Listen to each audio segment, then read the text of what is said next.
addressing three aspects at least of this, which is first, community investment and making sure that things like jobs and programs that can keep kids away from families and support the parents and grandparents and neighbors in areas where there is violence get funded, better funded. Secondly, fixes to the justice system, which are going to make sure we don't have the revolving door bail system and people allowed to go and buy 10 guns without any ability to track them. And then third is the better deployment of police resources so that they can be available to address these problems in the community, but doing it in a way that is actually sensible and that requires cooperation from a number of parties to make sure you can take police resources and deploy them better.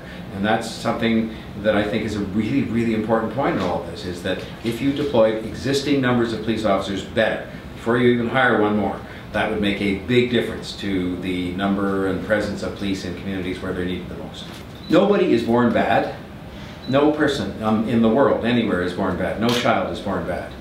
And there are various circumstances that will lead kids to a situation which I can hardly imagine. I'm sure many of you have, many of the people of Toronto have difficulty imagining what it would cause a young person at age 13, 14, 15, 17, 19, pick your age, to pick up a gun, put it in their pocket, and then to pull that gun out and shoot somebody.